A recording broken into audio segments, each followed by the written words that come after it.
ஆண்டவரும் இரட்சகருமாக இயேசு கிறிஸ்துவின் இணைய நாமத்தில் உங்கள் யாவருக்கும் அன்பின் வாழ்த்தில தெரிவித்துக் கொள்கிறேன். அருமையான தேவ பிள்ளைகளே, நியூ ஹோப், புதிய நாள், புதிய நம்பிக்கை தின தியானத்தின் மூலமாய் இந்த நாளில் கூட உங்களை சந்திப்பில் நான் மிகுந்த மகிழ்ச்சி அடைகிறேன். அல்லேலூயா.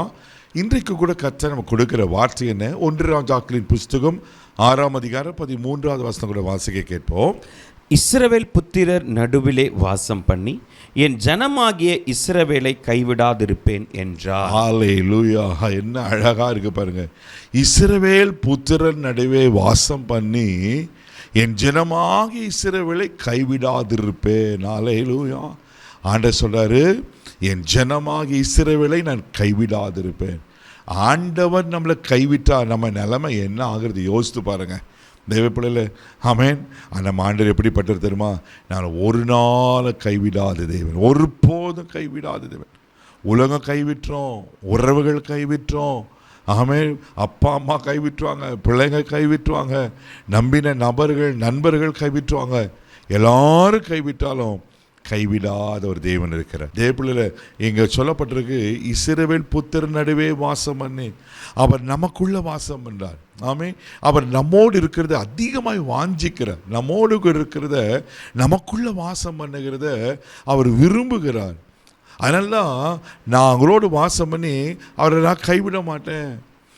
நிறைய நேரம் நம்ம ஆண்டவரை கைவிட்டு போயிட்டு இருக்கிறோம். உண்மைதாங்களே, நிறைய நேரம் ஆண்டவரை நம்ம கைவிட்டு போயிட்டு இருக்கிறோம்.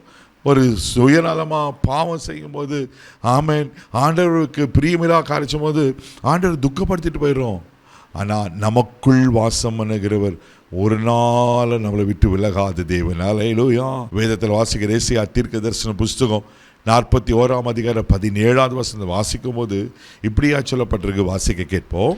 சிறுமையும் எளிமையும் மாணவர்கள் தண்ணீரை தேடி அது கிடையாமல் அவர்கள் நாவு தாகத்தால் வரலும்போது கர்த்தராகிய நான் அவர்களுக்கு செவி கொடுத்து இஸ்ரவேலின் தேவனாகிய நான் அவர்களை கைவிடாதிருப்பேன். ஹல்லேலூயா. எவ்வளவு அழகா இருக்கு பாருங்களேன். சிறுமையும் எளிமையானவர்கள் தண்ணீரை தேடி அது கிடையாமல், அது நாவு தண்ணீரை தேடி அது கிடைக்காத போது நாவு எப்படி தாகத்தால் வரலும் போது, ஆமென், கர்த்தராகிய நான் அவங்களுக்கு செவி கொடுத்து அவர்களை கைவிடாதிருப்பேன். இதை கொஞ்சம் நான் இப்படி மாற்றி சொல்கிறேன். நீங்கள் எதிர்பார்க்குற நன்மைகள், எதிர்பார்க்குற ஆசீர்வாதங்கள், எதிர்பார்க்குற காரியங்கள் கிடைக்கல அப்படின்னும் போது எவ்வளோ சோர்ந்து போவோம்ல. ஆனால் ஆண்டவர் சொல்கிறாரு, அப்படிப்பட்ட வறட்சியான காலத்தில் நான் உங்களை கைவிடவே மாட்டேன். நீ எதிர்பார்ப்பதை, நீங்கள் விரும்புகிறத நான் உங்களுக்கு கொடுக்குற தேவனாக இருக்கிறேன். ஹல்லேலூயா. அதுதாங்க ஆண்டவர், அதுதான் ஆண்டவர். ஆண்டவர் அப்போ நம்மளை ஒரு நாள் கைவிடுகிற தேவனே கிடையாது. நான் வறண்டு போயிருக்கா, தாகமாக இருக்கா, ஐயோ இது கிடைக்கலையே நீ ஏங்குறீங்களா? ஆண்டவர் நிச்சயமாக அவங்களுக்கு கொடுக்க உண்மையில் இருக்கிறார். ஹல்லேலூயா.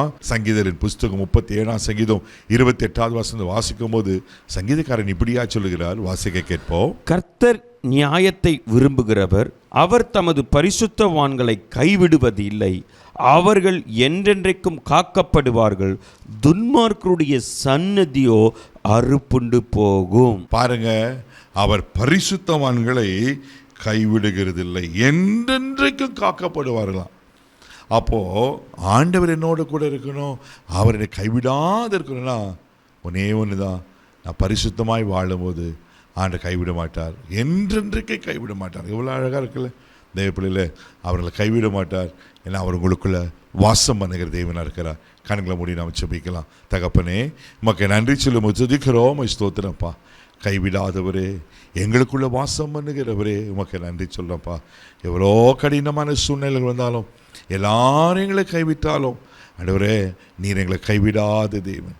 எப்படி நான் உன்னை மறப்பேன், எப்படி நான் உன்னை கைவிடுவேன்? எப்படாயுமே இங்கே கேட்குறீங்களல்லவா, நீங்களை கைவிட மாட்டீங்கப்பா. அப்படி ஒருவேளை யாரெல்லாம் கைவிடப்பட்ட சூழ்நிலையில் பார்த்து கொண்டு இருப்பாங்கன்னா, நீங்கள் கூட இருக்கிறீர், அவர்களுக்குள்ள வாசம் பண்ணுகிறீர் என்பதை உணர்வு தாங்கப்பா. இந்த நாள் முழுதும் கரம் பிடித்து நடத்த பாதுகாத்துக்கிறோம். கிருபைக்கு ஒப்புக் கொடுக்குறேன் இயேசுவின் மூலம் ஜெபம் கேளும் பிதாவே. ஆமென், ஆமென். அவர் உங்களை கைவிட மாட்டார். தைரியமாக போங்க. God bless you.